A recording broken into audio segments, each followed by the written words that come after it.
Olá, tudo bem? Sou a professora Cisanete e hoje vamos estudar um assunto de história. Vamos aprender um pouquinho sobre os períodos históricos do Brasil. Vamos lá? Sabemos que o Brasil hoje é uma grande nação, mas para que isso acontecesse, foi necessário que muitos fatos acontecessem. E tudo isso permitiu com que o Brasil se tornasse uma grande nação, além de ter uma pluralidade cultural. Ou seja, no Brasil a gente não tem apenas uma cultura, mas a união de várias culturas, bem como a mistura de vários povos. Você já sabe que nosso país sempre foi habitado pelo povo indígena e que depois de algum tempo vieram os portugueses e outros povos para tomar conta deste território. Com isso, a história do Brasil é dividida em alguns períodos. O primeiro deles é o pré-colonial. Mas como assim pré-colonial? Você lembra que o Brasil foi invadido pelos portugueses? Então, a partir dessa invasão, o Brasil passa a ser colônia de Portugal. Como assim? O que é uma colônia? Colônia é um território ocupado e administrado por um grupo de pessoas. Por isso, o Brasil foi uma colônia de Portugal, porque foi ocupado e administrado pelos portugueses, entendeu? Nesse período inicial de ocupação, o Brasil ainda não é uma colônia de Portugal, pois é o período em que os portugueses estão descobrindo e começando a exploração nas terras brasileiras. Esse primeiro período vai de 1500 até 1534, e era o momento em que os portugueses negociavam com os índios a extração de pau-brasil e de outras riquezas. Também nesse período, houve um homem que fez algumas coisas importantes no Brasil. O nome dele era Martim Afonso de Souza. Ele fundou a primeira vila no Brasil, chamada São Vicente. Depois fundou outra vila, que recebeu o nome de Santo André. As duas ficavam onde hoje é São Paulo. Martim Afonso de Souza também trouxe para o Brasil as primeiras mudas de cana-de-açúcar. Após o período colonial, o Brasil já entra em outro período, chamado de período colonial. Ou seja, nesse período, o Brasil já é colônia de Portugal. Isso significa que o rei lá de Portugal e os portugueses já estavam dominando o nosso Brasil. Nesse período colonial, houve lutas entre brancos e índios, porque os brancos estavam querendo obrigar os índios a trabalharem para eles, a serem escravos, mas os índios não aceitavam essa condição.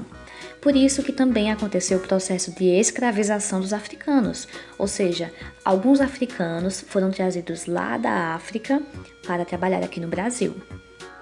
Também nesse período, muitas cidades foram fundadas. Houve também a compra e venda de produtos como cana-de-açúcar, criação de gado, ouro e café.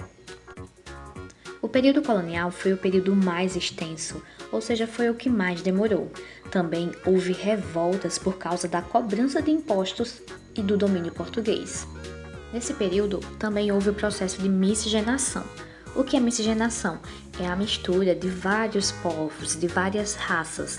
Lembram que no Brasil já moravam os índios, depois vieram os portugueses, que são da raça branca, depois eles trouxeram os negros africanos, e não só isso, mas também depois de algum tempo vieram os espanhóis, os italianos e muitos outros povos que acabou acarretando em uma mistura, e hoje o nosso país é o resultado de uma mistura de vários povos.